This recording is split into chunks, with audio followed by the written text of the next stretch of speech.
Hi, it's me, Waddles, and 1.20? Oh, it's big. Yes, it's shocking, I know. There are so many things coming to Minecraft so soon. For a recent video that you might have saw, I was taking a look at everything inside of Minecraft 1.20 right now. Then I got to thinking, when 1.20 drops, it'll change literally everything, forever. Here's how. So today's adventure, it all begins with everything included in Minecraft 1.19. Now, I'm not going to go over block by block specifically every single thing that is added, but how long story short, there's a lot here. We got new wood types, that's a pretty big deal. We got a brand new boat, that's pretty sweet. Armor actually gets an upgrade as well, that's amazing. Brand new decorative pots, I really hope they do more. Mob heads, a skull sensor, and even plants too. But the features themselves, that's the pretty straightforward part. We all have heard about the features, and we know that like camels are going to be in the game, that's cool. But the thing that I just thought about, and the thing that I think is really interesting, is what the camel actually means for Minecraft. And that's the thing that I just now finally really thought about. Every single Minecraft world is different, but one thing that is the same about every Minecraft world is the fact that it generates, and that it has biomes. With the biome system that was added in 1.18, when a new biome is being added to the game, it doesn't change as much as it used to, but it will definitely, and obviously, reshape how worlds are gonna look. Take a look at this mountain right here. You tell me if it looks a little bit familiar to you. Or at least like parts of it look familiar. This beautiful mountain. I'm gonna miss this beautiful mountain. This is the mountain instead of my current survival world. Except this time, I went ahead and generated this world in 1.20. As you can see, the big giant mountain that's right there is still there. Big mountain right there. The field, the plains that I built in. Yeah, all of that's there. The same water and everything. Except a brand new beautiful pink biome has been painted all over the surface where a meadow used to exist. The first big thing that 1.20 will be changing is maybe a little bit obvious, but world generation. When this update drops, world generation will change forever. Again, the meadow biome is going to be way less common. Don't get me wrong, I'm going to miss that sweet colored grass that exists somewhere over there, but I don't think anybody is complaining about this. Replace the meadow with this most beautiful biome of all time, sometimes climbing up a mountain, adding even more scenery to the scenery that is scenic already. Oh, and the petals too, yeah. That's beautiful. But the changes in this update, they're going to go a lot farther than that. Let's talk about gameplay. What's the first thing you do in a world? Well, obviously, the very first thing you do is you jump into the world, you walk over to a tree, and you start mauling that tree with your fists. Or do you? In 1.20, for the very first time in Minecraft's lifetime, getting wood is changing.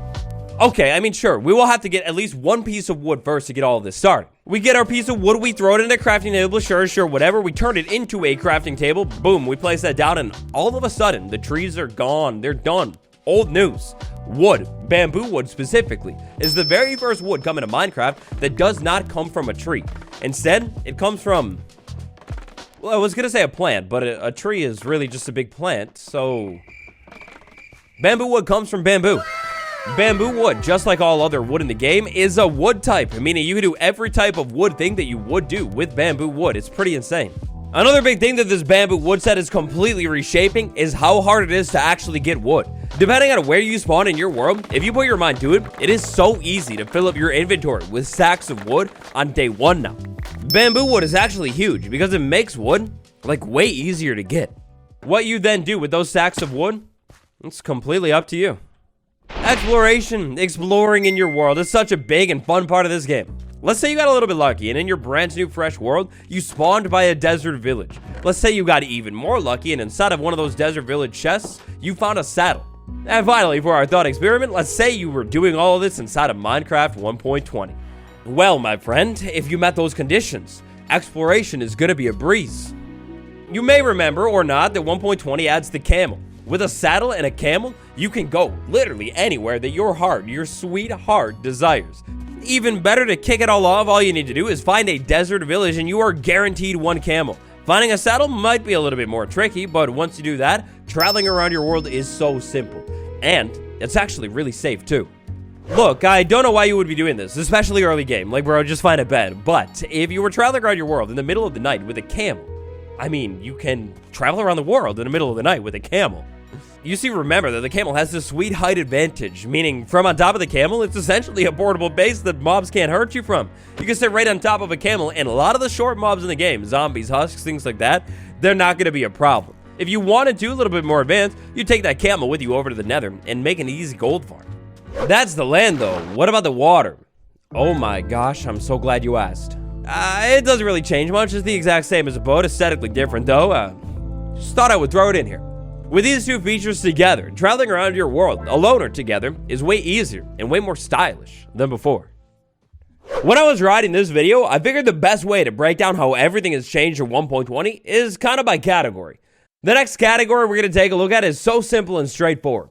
The structures. And oh boy, structures. Not only does 1.20 add one, but it also updates just about every single one in the entire game. This one is one of those 1.20 changes that you probably already thought about now. It's a little bit more obvious. With all the cool additions in 1.20, archaeology, armor trim, stuff like that, the structure's getting updated. Now, some of these structures, like the Desert Pyramid, for example, are getting pretty big updates, including brand new rooms. But even some of the other structures, like, for example, the Shipwreck, that don't come with new rooms or anything like that, are still getting pretty significant updates. In the case of the Shipwreck, you find this thing and you're going to get way better loot than ever before. Armor trim inside of this thing. And speaking of loot, structures, not only are the structures getting an update inside of this update, but the way that you find loot inside of the structures is changing forever. It'll be interesting to see in a couple years' time if more structures add loot to the structures without adding any chests. I'm only touching on it briefly here today, but the Desert Well, it has loot, but it doesn't have a chest. I think this is a very significant change in 1.20. At this point, basically the only major structure that isn't getting an update in this update is the Ruin Portal. And all of that isn't even taking into account the new structure we'll be able to find too. But you know what? Just speaking of the Ruin Portal, again, a beautiful segue. Let's talk about dimensions. Look, 1.20 might not be the first update to update every dimension in the same update, but then again, also it kind of might. When it comes to those sweet dimensional updates inside of this update, they come, for the most part, in the form of structure updates. Inside of the end city is updated. Inside of the nether structures are updated as well. Quite literally, 1.20 is going to have you going all over your world. You go high, you go low, you go evil, you go good, I guess. I don't know, like overworld. Nether is evil, I was thinking, so overworld is, I guess, good. Anyways, Nether Fortress inside of the loot. Ooh, an L that time. But inside of Nether Fortress, inside of the... Ooh, another L. But anyways, Nether Fortress, inside of the loot, sometimes, if you're very lucky, you're able to find armor trim. This seems to be pretty rare, but it's pretty awesome. The same exact thing is going to apply for this beautiful looking end city right here, and also same thing for the Bastion. Hey, you know what? Speaking of Bastion, the Bastion's updates happen inside of the chest, but the Bastion's updates are kind of, in a way, a whole lot more significant. The Bastion's updates represent the first progression update to Minecraft since 1.16. Famously, everybody knows the 1.16 Nether update added brand new netherite armor to the game. In the olden days, you threw this thing right inside of the smithing table, threw an ingot on top of it, and boom, all of a sudden you get netherite. But yeah, as you can see, that's definitely not the case here anymore. It's so different. If you're playing Minecraft in the 1.20 update and you want netherite, oh my gosh, it got a whole lot harder. Because you're going to need to find a Piglin Bastion, and you're going to need to get a little bit lucky inside of that Bastion too. You need to find a netherite upgrade template. Oh boy. This netherite upgrade template, oh boy, it's a tricky one. It could be a little bit difficult to find, but once you find it, then you're golden. Well, kind of golden. Either before or after that, you're going to have to go down in the nether and do a little bit of mining. Hopefully you find some ancient debris. Even more hopefully you remember to bring that pickaxe with you so you can pick up the debris. After that, it'll be over to a furnace for you. Throw that ancient debris in the furnace, cook it up into netherite scrap, and then cook up some gold as well. Slide over to a crafting table, do some combinations inside of the thing, and voila, you get netherite ingot. Just one of them, though. After that, you're going to put that smithing template there, put that right there, put that right there, do that, and then realize the template is gone, and you should have duped it first. Whoops. This is a seriously massive change that I kind of feel like isn't really getting enough attention in the community lately, but diamonds are way more valuable inside of 1.20 because of these templates right here. If I want to clone a netherite template so I can, make more netherite, then I'm going to have to do that. And that's going to be the same for pickaxes as well, not just pieces of armor. And also, just like the netherite trim, the new use for diamonds spills over to armor trim as well. It's something that I had more time to go into in depth in this video right here, but essentially, getting netherite is way more tricky, and diamonds are way more useful. This is a big change to progression. Let's talk a little bit about storage. Last summer, the community lit up with talks about a storage or inventory update. Unfortunately, that didn't pan out. It's not at 1.20. However, there is a storage upgrade at 1.20. The beautiful, amazing, perfection chisel bookshelf block. It's so good. It's so nice. I love this thing. Sure, maybe a classic plain old chest is a whole lot more efficient. Sure, maybe it's tricky to find the books on a bookshelf. Very valid, but this thing is so cool. It's so immersive. It's so decorative, and it's just wonderful. Also, you want to talk about building here, kind of a 2-in-1. Look at that clean block right there. That top piece, the back piece right there. Yeah, that's nice. But the chisel bookshelf has another implication. Redstone, oh my gosh, it's wonderful. Well, could compare it up to this thing, pull a signal out of it. And so now you actually got that movie, the secret door case, that is like, you know, that like secret door case where you work with a specific book to actually open it. You work with a different one and nothing happens. But you pull it out and it opens, and you put it back and it closes. Oh my gosh. You can hook it up to dispensers and hoppers too. Wow, it's just wonderful. The storage of a specific type of item, for the first time since armor stands were added to the game, is being updated with the chisel bookshelf. But that beautiful bookshelf block, it represents a true 3-in-1. It's sweet for storage, beautiful for building, but also really nice for redstone too. And you know what? At this point, why not? While we're talking about redstone, let's talk a little bit about the Sculk sensor. Redstone. Redstone is getting massive upgrades inside of this update. The Sculk sensor is actually becoming useful for contraptions. This is beautiful. Compared to the Sculk sensor that we've known for about an update now, the calibrated Sculk sensor in 1.20 is basically like just twice as good in all aspects. This new thing over there will detect vibrations twice as fast. That new thing way over there is detecting vibrations twice as far. And with the help of handy vibration resonance, if you know what's going on, this thing can resonate those vibrations twice as fast as well. Vibration resonance on its own, that is a completely game-changing feature. This thing is insane. You can actually send a vibration with Sculk sensors and Amethyst like super far now. Just chain it so easily. And oh my gosh, how have I not even talked about it, but the calibration of the Sculk sensor. Yeah, you can calibrate the new calibrated Sculk sensor as well. Tied into that advanced calibration mechanic, when you send the vibrations through resonance to a calibrated sensor, it'll remember what vibration it was too, meaning like the signal that you pull out of it is the signal that it would have been pulled out of in the first one. Yeah, Sculk sensors, redstone, machining machines in general. It's all getting huge upgrades at this update too.